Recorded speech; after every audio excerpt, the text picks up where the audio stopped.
अस्सलाम वालेकुम वरहमतुल्लाहि वबरकातुहू। खैरियत से आप लोग होपिया ऑल फाइन। मेरा नाम है मोहम्मद और welcome back to my channel. जिस वक्त देखा जा सकता है कि जब सारा यूथ इंडिया का अनएम्प्लॉयमेंट को लेकर, इकोनॉमी के डाउनफॉल को लेकर सवाल कर रहा है करंट इंडियन गवर्नमेंट को, तो उनके लीडर्स की तरफ से जवाब आने की जगह रिलीजियस मैटर्स के ऊपर लाकर फसाद किए जा रहे हैं, हिजाब को लेकर तमाशे किए जा रहे हैं और साथ ही साथ एक नया ट्रेंड है शहरों के नाम बदलना लोगों को खुश करने के लिए। और ऐसे ही एक रिलेटेड हैदराबाद को भी लेकर काफी चर्चा उठ रहा है, जहां पर देखा जा सकता है कि बीजेपी बहुत फुल फ्लेज एंट्री मारना चाह रही है तेलंगाना में फोर्थ कमिंग इलेक्शंस में। और इसमें उनका टॉप प्रायोरिटी देखा जा सकता है हैदराबाद का नाम बदलकर भाग्यनगर रखना। और इसी ताल्लुक से उनको झटका पड़ने वाला एक एएसआई का रिपोर्ट आया है, जो आर्कियोलॉजिकल सर्वे ऑफ इंडिया, जहां पर एक शख्स है जिसका नाम है रॉबिन ज़ाकियस। वो एक एक्टिविस्ट है और उसने एएसआई को कुछ सवाल पूछे आरटीआई के तहत, जिसका फुल फॉर्म है राइट टू इंफॉर्मेशन। और इस तहत आप कोई भी सवाल गवर्नमेंट रिलेटेड या कोई भी जगह से रिलेटेड पूछ सकते हैं। देखते हैं कि रॉबिन ज़ाकियस ने क्या क्या सवाल किया एएसआई को और उसको बदले में जवाब क्या मिला। रॉबिन का पहला सवाल था कि हैदराबाद का नाम क्या पहले कभी भागनगर था या भाग्यनगर था, और बाद में उसका नाम क्या बदल के हैदराबाद रखा गया। दूसरा सवाल उसने किया कि एज पर एएसआई रिकॉर्ड्स किस साल में हैदराबाद का नाम भाग्यनगर या भागनगर था, अगर वो सच है तो। तीसरे सवाल में रॉबिन ने पूछा कि कोई भी हिस्टोरिकल एविडेंस अगर एएसआई के पास अवेलेबल है, जैसे कि कोई इंस्क्रिप्शन हो, कोई सिक्का हो, कॉइन्स हो, उस दौर का जिस वक्त भागमती या भाग्यनगर नाम था हैदराबाद का, अगर वो था तो। चौथा सवाल रॉबिन का था कि एएसआई के पास कोई रिकॉर्ड्स अवेलेबल है क्या, जहां पर यह बताया जाता है कि farmer deputy prime minister Sardar Vallabh भाई पटेल ने प्रपोज किया था हैदराबाद का नाम चेंज करते हुए। पांचवा सवाल उसका था कि किस साल में भाग्य लक्ष्मी टेम्पल चारों मीनार के नीचे कंस्ट्रक्ट हुआ था, वो साल मेंशन करे। और छठा सवाल था कि हैदराबाद के एएसआई के पास कोई भी रिकॉर्ड्स या एविडेंस अवेलेबल है कि क्या वाकई चार मीनार के पास नीचे भाग्य लक्ष्मी टेम्पल या कोई भी और मंदिर एग्जिस्ट पहले से करती थी। और इस चीज के बदले में archaeological survey of India ASI ने कहा कि उनके पास कोई इंफॉर्मेशन अवेलेबल नहीं है जहां पर हैदराबाद का नाम पहले भाग्यनगर था। तो इससे ये क्लियरली पता चलता है कि भाग्यनगर नाम कभी हैदराबाद का था नहीं, ना ही कोई हिस्टोरिकल एविडेंस उसका अवेलेबल है। और साथ ही साथ एएसआई ने कहा कि उनके पास कोई हिस्टोरिकल रिकॉर्ड भी अवेलेबल नहीं है भाग्य लक्ष्मी टेम्पल को लेकर, जो चार मीनार के नीचे मंदिर है। इससे एक क्लियरली झटका ये पड़ेगा कई सारे लोगों को, जहां पर एएसआई ने खुद क्लियरली मेंशन किया है भाग्य लक्ष्मी टेम्पल और भाग्यनगर, ये दो चीजों के बारे में कोई हिस्टोरिकल एविडेंस अवेलेबल नहीं है, जिससे ये पता चलता है कि ये कभी हिस्ट्री में हुआ ही नहीं। देखा जा सकता है कि तेलंगाना का बीजेपी चीफ बंडी संजय ने भी रिसेंटली अपने फॉलोअर्स को कहा कि सारे मस्जिद को खोदना शुरू कर दो, क्योंकि उसके नीचे शिवलिंगा रहता था। मतलब कि ये बताना चाह रहा है कि हर मस्जिद के नीचे कहीं ना कहीं मंदिर एक एग्जिस्ट करता है। చలో మసీదులను తవ్విదుద్దాం. మసీదు తవ్వినా కూడా శివలింగాలు వెళ్తున్నాయి.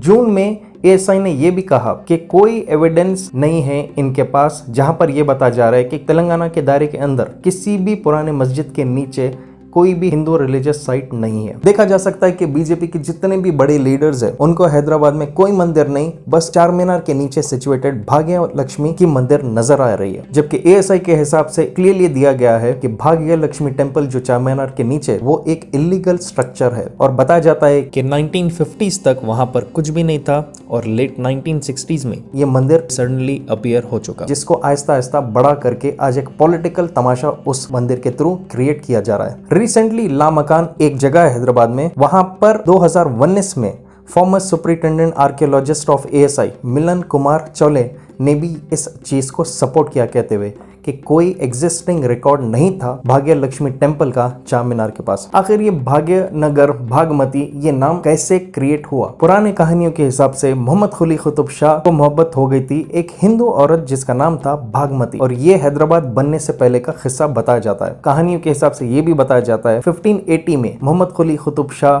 भागमती से उन्होंने शादी किया। कहानी के हिसाब से यह भी बताया जाता है कि भागमती ने इस्लाम में कन्वर्ट किया और अपना नाम हैदर महल रखा, जिसके बाद भागनगर शहर का नाम बदलकर हैदराबाद हो गया। लेकिन ये सब तो कहानियां हैं और इसके पीछे कोई एविडेंस नहीं। एक किताब है हिस्ट्री ऑफ मिडिवल डेक्कन, जो एडिट किया गया है एच.के. शेरवानी और पी.एम. जोशी की तरफ से, और उसमें दिया गया है कि कई सारे उस वक्त के सिक्के कॉइन्स वो मिंट जो किए गए थे हैदराबाद में, उन सब के ऊपर हैदराबाद का नाम लिखा होता। एक भी ऐसा सिक्का कॉइन नहीं मिला जहां पर भागनगर या भागमती का नाम जिसके ऊपर लिखा हुआ है। और कई सारे लोग ये कहते हैं कि दूसरे कई सारे कर्टेसन्स औरतें हैं जिनके ग्रेव्स आज हैदराबाद में एग्जिस्ट करते हैं, जैसे कि तारामती का और दूसरे ऐसे औरतें। तो अगर भागमती वाकई में कोई एग्जिस्ट करती थी तो उसका तो ग्रेव किसी भी हाल क्लियरली मार्क किया जाता था। कोई खबर या ग्रेव उसका आज तक किसी को नहीं पता। आज के दौर में देखा जा सकता है कि हमारे अपने हिंदुस्तान के लोग एक दूसरे को आपस में लड़ाते हैं ताकि वो अपनी कुर्सी को संभाल सके, जबकि एक दौर था कि